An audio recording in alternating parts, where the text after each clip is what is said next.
Chapter 16.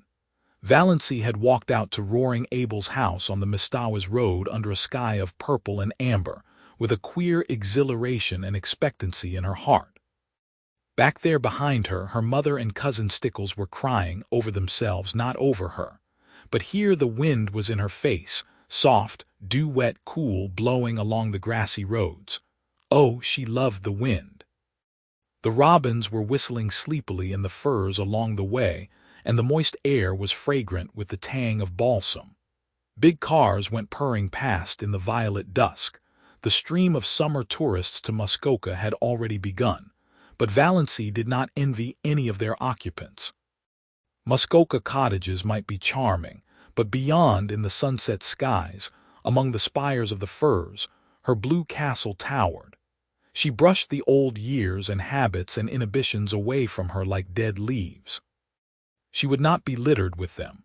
Roaring Abel's rambling, tumble-down old house was situated about 3 miles from the village, on the very edge of Up-Back, as the sparsely settled, hilly, wooded country around Mistawis was called vernacularly. It did not, it must be confessed, look much like a blue castle. It had once been a snug place enough in the days when Abel Gay had been young and prosperous, and the punning, arched sign over the gate, A. Gay Carpenter, had been fine and freshly painted. Now it was a faded, dreary old place, with a leprous, patched roof and shutters hanging askew. Abel never seemed to do any carpenter jobs about his own house. It had a listless air, as if tired of life. There was a dwindling grove of ragged, crone-like old spruces behind it. The garden, which Sissy used to keep neat and pretty, had run wild. On 2 sides of the house were fields full of nothing but mulleins. Behind the house was a long stretch of useless barrens, full of scrub pines and spruces, with here and there a blossoming bit of wild cherry, running back to a belt of timber on the shores of Lake Mistawis, 2 miles away. A rough, rocky, boulder-strewn lane ran through it to the woods, a lane white with pestiferous, beautiful daisies. Roaring Abel met Valency at the door. "So you've come," he said incredulously. "I never s'posed that ruck of Sterlings would let you." Valency showed all her pointed teeth in a grin. "They couldn't stop me." "I didn't think you'd so much spunk," said Roaring Abel admiringly. "And look at the nice ankles of her," he added, as he stepped aside to let her in. If Cousin Stickles had heard this, she would have been certain that Valency's doom, earthly and unearthly, was sealed. But Abel's superannuated gallantry did not worry Valency.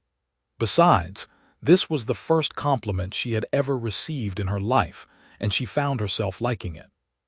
She sometimes suspected she had nice ankles, but nobody had ever mentioned it before. In the Sterling clan, ankles were among the unmentionables. Roaring Abel took her into the kitchen, where Sissy Gay was lying on the sofa, breathing quickly, with little scarlet spots on her hollow cheeks. Valency had not seen Cecilia Gay for years. Then she had been such a pretty creature, a slight, blossom-like girl, with soft, golden hair, clear-cut, almost waxen features, and large, beautiful blue eyes. She was shocked at the change in her. Could this be sweet Sissy, this pitiful little thing that looked like a tired, broken flower? She had wept all the beauty out of her eyes. They looked too big, enormous in her wasted face. The last time Valency had seen Cecilia Gay, those faded, piteous eyes had been limpid, shadowy blue pools aglow with mirth. The contrast was so terrible that Valency's own eyes filled with tears.